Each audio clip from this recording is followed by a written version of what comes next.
നന്മയുടെ സന്ദേശമാണ് ക്രിസ്മസ് നൽകുന്നത്. അത്തരം സന്ദേശങ്ങളാണ് എല്ലാ ക്രിസ്മസ് ദിനത്തിലും മതമേലധ്യക്ഷന്മാരിൽ നിന്നും വരുന്നത്. പക്ഷേ ഈ ക്രിസ്മസിൽ മതവിദ്വേഷത്തെക്കുറിച്ച്, വെറുപ്പിനെക്കുറിച്ച്, അതിനെതിരെ മതമേലധ്യക്ഷന്മാർക്ക് സംസാരിക്കേണ്ടി വരുന്ന സാഹചര്യം എന്താണ്? ആദ്യമേ തന്നെ എന്നെ ന്യൂസ് 18 ചാനലിലൂടെ കേട്ടുകൊണ്ടിരിക്കുന്ന എല്ലാവർക്കും ക്രിസ്തുമസിന്റെ സ്നേഹത്തിന്റെയും സമാധാനത്തിന്റെയും സന്തോഷത്തിന്റെയും പ്രത്യാശയുടെയും ആശംസകൾ സ്നേഹത്തോടുകൂടി നേരട്ടെ. രണ്ടാമതായി, ഈ ക്രിസ്മസ് രാത്രിയിൽ മാത്രമല്ല, ഞാൻ ഓർക്കുന്നു കഴിഞ്ഞ ഈസ്റ്റർ രാത്രിയിലും അതുപോലെ തന്നെ കഴിഞ്ഞ വർഷത്തെ ക്രിസ്മസ് രാത്രിയിലും ഇതുപോലെ തന്നെ മതപരമായ തീവ്രവാദ പ്രസ്ഥാനങ്ങളുടെ ആക്രമണങ്ങൾക്ക് വിധേയരായ ക്രൈസ്തവർക്ക് വേണ്ടി സംസാരിക്കാൻ വന്നിരിക്കേണ്ടി വന്നു ചാനലുകളിൽ എന്നുള്ളത് ഇന്ന് ഇന്ത്യ എത്തി നിൽക്കുന്ന ഒരു ദശാസന്ധിയെ, അതോടൊപ്പം തന്നെ ഈ ഇന്ത്യയുടെ മതേതര ആത്മാവിനെ ഏറ്റിരിക്കുന്ന വലിയ മുറിവിനെ വ്യക്തമാക്കുന്ന കാര്യമാണ് എന്ന് ഞാൻ കരുതുക. കാരണം എന്താണെന്ന് ചോദിച്ചാൽ, ഇന്ത്യയുടെ വിവിധ ഭാഗങ്ങളിൽ ഇവിടെ പരാമർശിക്കപ്പെട്ടതുപോലെ തന്നെ ക്രൈസ്തവരെയും ക്രിസ്തുമസ് ആഘോഷങ്ങളെയും ലക്ഷ്യമാക്കിക്കൊണ്ടുള്ള ആക്രമണങ്ങളും ഭീഷണികളും തടസ്സപ്പെടുത്തലുകളും വർദ്ധിച്ചു വരുന്നത് അതീവ ആശങ്കയോടുകൂടെയാണ് ക്രൈസ്തവ വിഭാഗങ്ങൾ ഒന്നാകെയും അതുപോലെ തന്നെ മനസാക്ഷി മരവിച്ചിട്ടില്ലാത്ത എല്ലാ ജനവിഭാഗങ്ങളും നോക്കിക്കാണുന്നത് എന്നാണ് ഞാൻ കരുതുക. കാരണം ചില തീവ്ര മത സാമുദായിക സംഘടനകൾ നടത്തുന്ന ഈ ആക്രമണങ്ങളും അസഹിഷ്ണുതയും ഇന്ത്യയുടെ ബഹുസ്വരമായ സംസ്കാരത്തിനും മതനിരപേക്ഷമായ ആത്മാവിനുമെതിരെയുള്ള വെല്ലുവിളിയായി തന്നെ നാം കാണേണ്ടതുണ്ട് എന്നാണ് ഞാൻ കരുതുന്നത്. കാരണം സമാധാനത്തിന്റെയും സ്നേഹത്തിന്റെയും, ഞാൻ പറഞ്ഞതുപോലെ തന്നെ പ്രത്യാശയുടെയും സന്ദേശം പങ്കുവയ്ക്കുന്ന ക്രിസ്തുമസ് ആഘോഷങ്ങൾ തടസ്സപ്പെടുത്തുന്നതും ആരാധനാ സ്വാതന്ത്ര്യം നിഷേധിക്കുന്നതും നിരപരാധികളായ വിശ്വാസികളെ ഭീഷണിപ്പെടുത്തുന്നതും ജനാധിപത്യ മതേതര രാജ്യത്തിന് ചേർന്നതല്ല എന്നുള്ള കാര്യം എല്ലാവരും അംഗീകരിക്കുമെന്നാണ് ഞാൻ കരുതുന്നത്.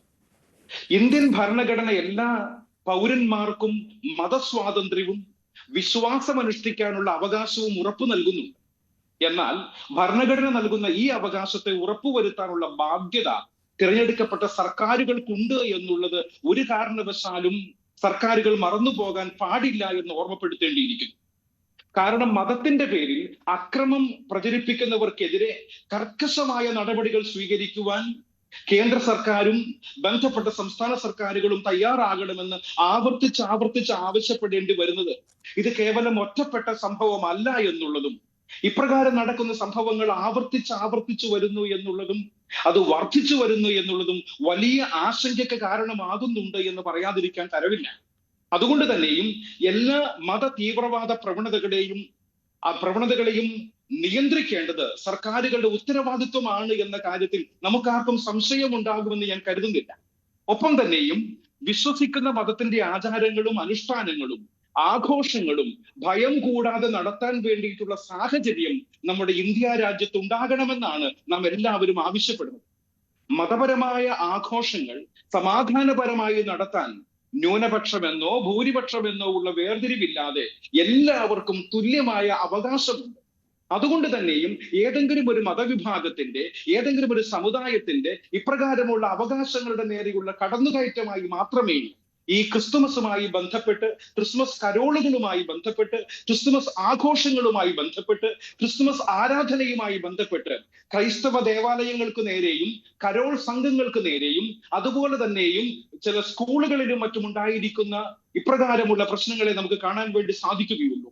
മതത്തിന്റെ പേരിൽ വിഭജനം സൃഷ്ടിക്കുന്ന എല്ലാ ശ്രമങ്ങളെയും രാജ്യം ഒരുമിച്ച് ചെറുക്കേണ്ട ഒരു സമയത്താണ് നമ്മൾ സംസാരിച്ചു കൊണ്ടിരിക്കുന്നത്.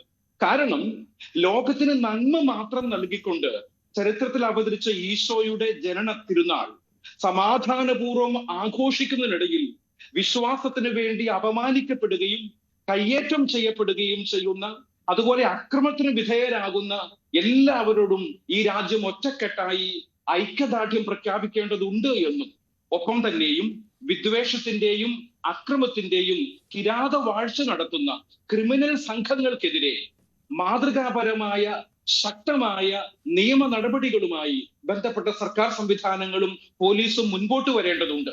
ഞാൻ മനസ്സിലാക്കുന്നതനുസരിച്ച് ഈ കഴിഞ്ഞ 4-5 ദിവസങ്ങളിലായി ഈ ക്രിസ്മസ് കാലത്ത് അരങ്ങേറിയിരിക്കുന്ന ഒട്ടനവധി സംഭവങ്ങളുണ്ട്.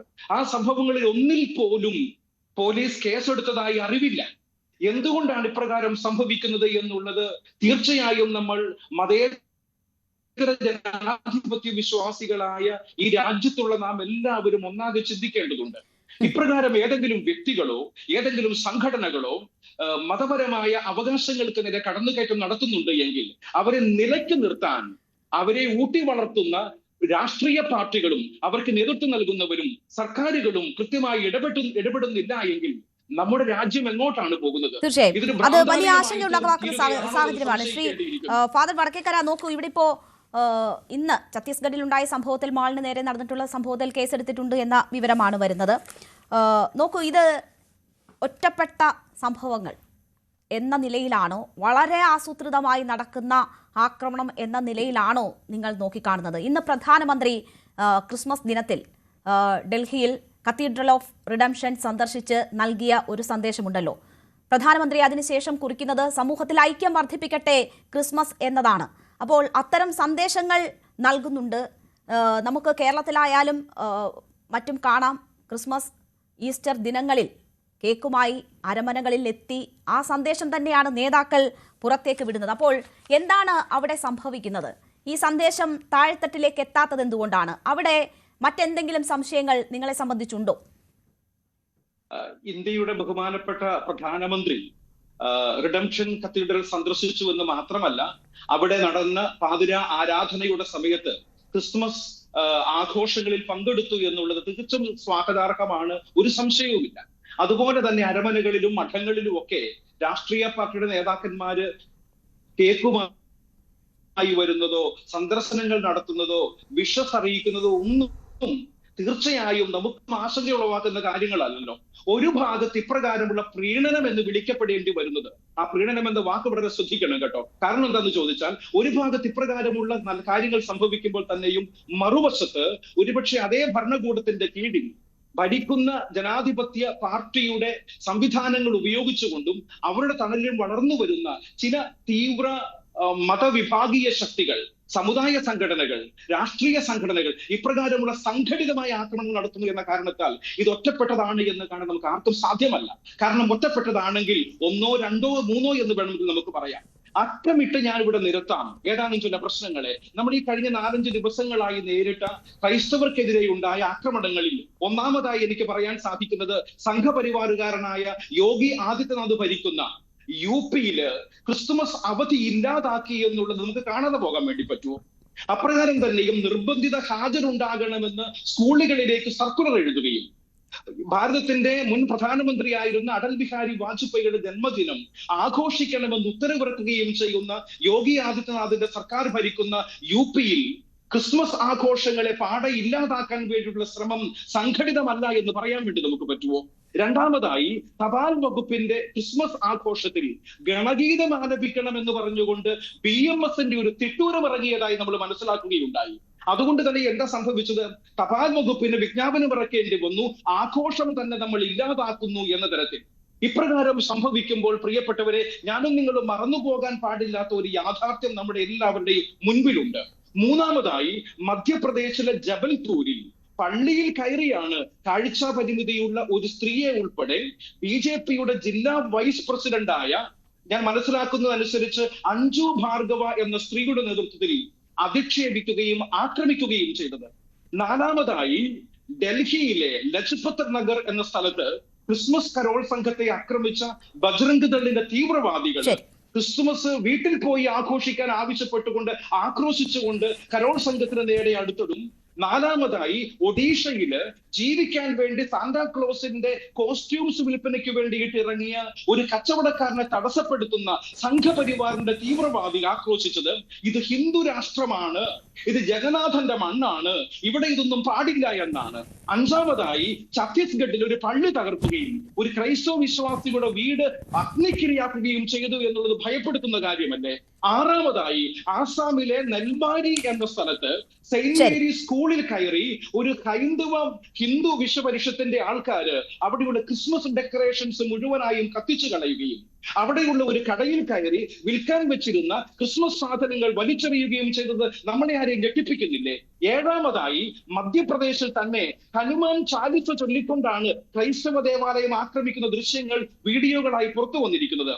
എന്തിനേറെ പറയുന്നു, യു പിയിലെ ഹരിദ്വാറിലെ ഒരു ഹോട്ടല് മുൻകൂട്ടി നിശ്ചയിച്ചിരുന്ന ഒരു ക്രിസ്മസ് ആഘോഷ പരിപാടി സംഘപരിവാർ സംഘടനകളുടെ ഭീഷണിയെ തുടർന്ന് റദ്ദാക്കുന്ന ഒരു സാഹചര്യം നമ്മുടെ നാട്ടിൽ. തീർച്ചയായും അങ്ങനെ എണ്ണി പറഞ്ഞാൽ ഒരുപാട് സംഭവങ്ങൾ ഇങ്ങനെ പറഞ്ഞുകൊണ്ടിരിക്കാം. നമ്മുടെ കേരളത്തിൽ തന്നെ ഈ കഴിഞ്ഞ ദിവസമല്ലേ പാലക്കാട് സംഭവിച്ച ഒരു കാര്യം. പാലക്കാട് പുതുശ്ശേരി എന്ന സ്ഥലത്ത് ക്രിസ്മസ് കരോൾ സംഘത്തിന് നേരെ ഒരു അശ്വിൻ രാജ് എന്ന പേരുള്ള, ഞാൻ മനസ്സിലാക്കുന്ന പേര് അങ്ങനെയാണ്, ഒരു അശ്വിൻ രാജ് എന്ന പേരുള്ള ഒരാളുടെ നേതൃത്വത്തില് ക്രിസ്മസ് കരോൾ സംഘത്തെ തടയുകയും ആക്രമിക്കുകയും ചെയ്തില്ലേ? ഇപ്രകാരം ഈ ഒരു വർഷം തന്നെ ലഭ്യമായ കണക്കുകൾ അനുസരിച്ച് ഏകദേശം 730ഓളം ക്രൈസ്തവ ആക്രമണങ്ങൾ നമ്മുടെ ഇന്ത്യയിൽ ഉണ്ടായി എന്നുള്ളത് നമുക്ക് കണ്ണടയ്ക്കാൻ പറ്റുന്ന കാര്യമാണോ? ഈ 4-5 ദിവസങ്ങൾക്കുള്ളിൽ സംഭവിച്ച 8-9 സംഭവങ്ങളാണ് ഞാനിപ്പോ അക്കമിട്ട് നിങ്ങളുടെ മുമ്പിൽ നിർത്തിയത്. ഇത് നമ്മുടെ സമൂഹ മനസാക്ഷിയെ ഉണർത്തേണ്ടതാണ്, ഒറ്റപ്പെട്ട സംഭവങ്ങളല്ല. അതുകൊണ്ട് തന്നെയും ഇതിനെതിരെ കൃത്യമായ നിയമ നടപടികൾ ഉണ്ടാകുകയും അക്രമികൾക്കെതിരെ അവര് ജയിലിൽ അടയ്ക്കേണ്ട ഉത്തരവാദിത്വം ഗവൺമെന്റുകൾക്കുണ്ട് എന്നുള്ളതും അതിൽ നിന്നും ഒഴിഞ്ഞു മാറാൻ ആർക്കും സാധ്യമല്ല എന്നുള്ളതും, അതുകൊണ്ട് മാത്രം ഒരു വശത്ത് ക്രൈസ്തവ ദേവാലയങ്ങൾ സന്ദർശിക്കുകയും പ്രീണനപരമായി, ഞാൻ അതുകൊണ്ടാണ് പറഞ്ഞത്, പ്രീണന രാഷ്ട്രീയം കളിക്കുകയും അതിന്റെ പേരിൽ നമുക്ക് വലിയ വില കൊടുക്കേണ്ടി വരുമെന്നുള്ളത് ഉത്തരവാദിത്തപ്പെട്ട എല്ലാവരും ഓർത്തിരിക്കുന്നത് നല്ലതാണ് എന്നുകൂടി ഈ കാര്യങ്ങളെ ഉദ്ധരിച്ചുകൊണ്ട് ഓർമ്മപ്പെടുത്താൻ ഞാൻ ആഗ്രഹിക്കുകയാണ്. ശരി, തുടരുക ഫാദർ. ഞാൻ താങ്കളിലേക്ക് തിരിച്ചെത്താം. ശ്രീ നന്ദു, നോക്കൂ, പ്രീണനമല്ല